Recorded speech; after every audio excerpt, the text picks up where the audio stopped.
Hi, I'm Steve Shelburne, owner and operator of Shelburne RV here in beautiful Cleveland, Tennessee.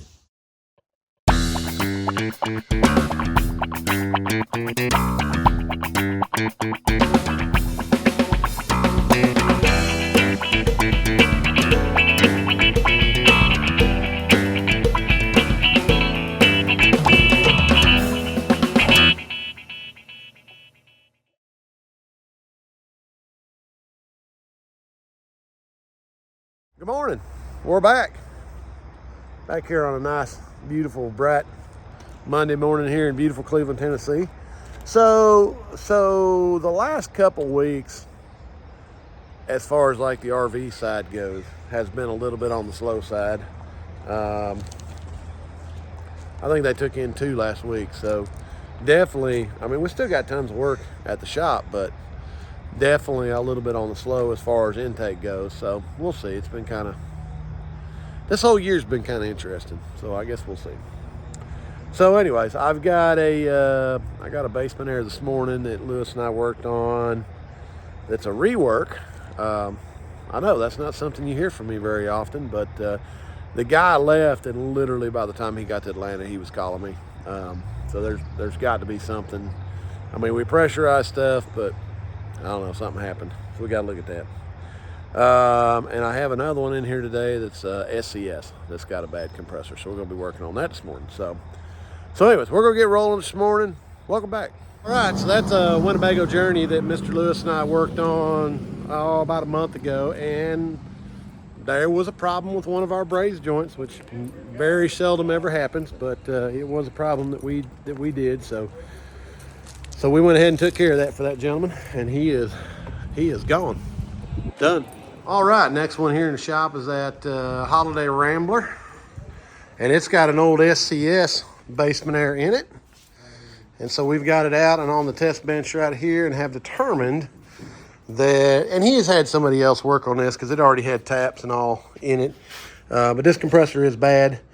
We did put gauges on it, and it does have a full charge in it. So we're going to get this one vacuumed down now and get the compressor out of it. So while I was at lunch, they got the basement airs, SCS compressors in it. Now, we don't have a test box like we do with the Coleman, so he's just going to wire it up. We just set it in here. We haven't even hooked any of the ductwork up yet. We're going to hook it up right here and run it and make sure everything's good, and then once we verify it, which it should be fine, but once we verify, then we'll put all the ductwork back together.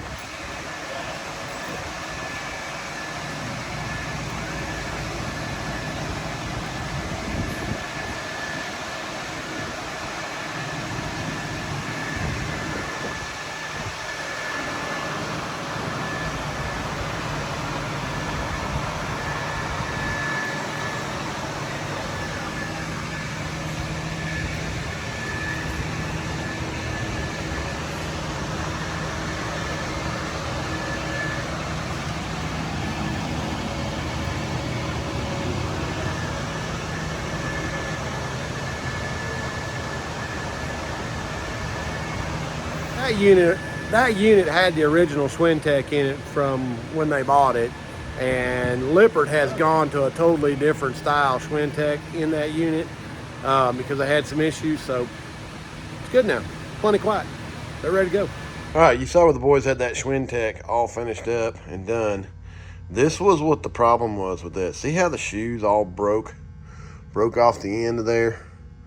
I mean, this is what we run into all the time. This is super, super common, but I wanted you guys to see what those issues are. Those shoes are literally the problem, and then what ends up happening is this metal, and you can see it's messed up right there a little bit, gets into the rack and starts gouging the rack out.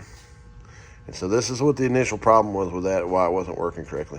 So I'm out here in beautiful Jasper, Georgia, and Miss Jeanne and I came out here today to visit with the people with the Prevost. So we've been around with some Emerald coaches right there, Liberty over there, Millennium coaches in the back there. But yeah, I came out to visit with them and hand out a few business cards and just kind of look at the beautiful coaches. So there you go. That's where we're at today.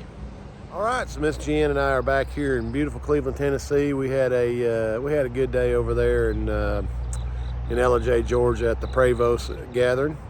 Talked to a lot of folks, got to look at a lot of the newer coaches. Millennium builds a very nice coach. Emerald builds a very nice coach, and got to walk through some of the Liberty coaches, which are nice coaches. So yeah, it was good. We went over there and looked at that. You know, they all run rooftop air conditioners on those, so the basement airs isn't really popular. You know, Country Coach and Featherlight were really the only ones using it, and so yeah, it is what it is. But we went and looked at some real nice coaches, and the people were real friendly. So I want to say very special thanks to Mr. Scott. We worked on his coach last week. You saw the video on that. Invited us over there and kind of introduced us around. So we had a good time. So thanks again, Mr. Scott. All right, so about a month ago, we put a brand new Dutch Air cooling unit in this RM 1350. And I've talked several times about issues with the RM 1350. In fact, if you haven't seen my video on the RM 1350, do go watch that. RM 1350, debunking the nuts and bolts. And so we put one of these in here. This lady went on a big trip. She called me and said, hey, the cooling unit really isn't cooling right. And we talk about the thermistor adjuster in there. We talked about that with her several times. So she went ahead and finished out her trip, and then she brought it into us. So we went ahead and hooked the heating element straight up to an extension cord, ran it over a 24-hour period. We had 21 degrees in the refrigerator space and like -10 in the freezer. So that proves to us that there's nothing wrong with the way the cooling unit is operating or installed.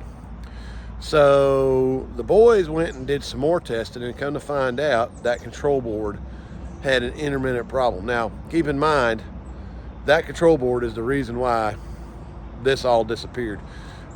Because we had a lot of issues with the thermistor circuit in that board failing and causing issues. And so what was happening was it was very, very intermittent. So the boys have gone in here, put a new control board in that, and have ran it overnight, and everything is 33 degrees in the refrigerator space, and we were like 2 degrees in the freezer. So this unit is good and ready to go back to the customer. So this unit came in, and Mr. Lewis has actually got 42 degree differential. Now, this one came in from another dealership, and I was told I had a bad compressor, so we gave a price for compressor, biflow valve, and all this. And you said the only thing was wrong with it was the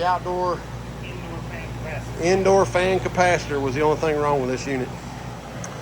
Now, we did go ahead and update some capacitors because they were the original ones, but this unit is awesome. And I know you guys are scared of these units. I mean, don't be scared of them. Give me a call. I'll help you troubleshoot. This customer literally is going to have about $600 tied up in freight for a part that probably was $22. So don't be scared of the units, guys. If you have a problem or a question or you're not sure, my phone is available. You can call me anytime, 423-290-8367. You need help, please call me. I'll be more than happy to talk to you. I'll be more than happy to walk you through. I will spend as much time on the phone as I need to help you get this problem resolved. This is third or fourth unit in a month that's come in for repair that has literally had something very simple wrong with it.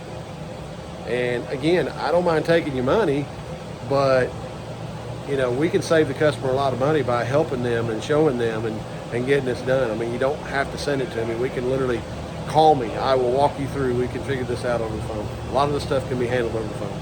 So there you go. There's your talk for today.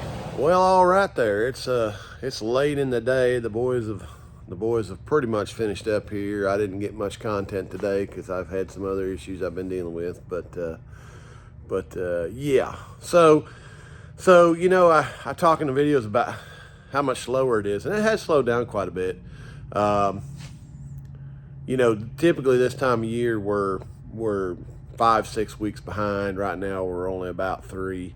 But also saying that, you know, we're way down on mechanics. I mean, this has been a very off year, And so, yeah, I've actually been down, we're only down to like 3 mechanics right now. So which, you know, we're trying to stay even with the market and make sure that you know, it's all about watching your dollars right now, because obviously the market is off a little bit. And so, yeah, you know, with business being down, I've throttled back on the employees a little bit. Now, saying that, got a great group of guys. I mean, last month was the 3rd slowest month we had, but you know, they turned it quick and they got it all done. And so that's a good thing. That's what you want to try to do. I mean, you don't want to bulk up on a bunch of people and then have a bunch of overhead and you can't pay for it. And, you know, again, this is all stuff we're going to talk about on our podcast, because this is the reality of business. You don't want to take on too much. So that's obviously the challenge, but yeah, so there you go. Had a good time at the Prevost rally, met a lot of good people. Again, thanks to Mr. Scott for letting me come over there and hang out with him and his wife, Miss Debbie. Had a good time there. So yeah, so this is going to finish this up. Cousin Gary had to leave a little early today because he had something going on at home, so he gone already. So, but if he was here, he'd say this video's Cousin Gary approved. Thanks for watching. Hope to see everybody next week. And yeah, have a good weekend. Take care. See ya.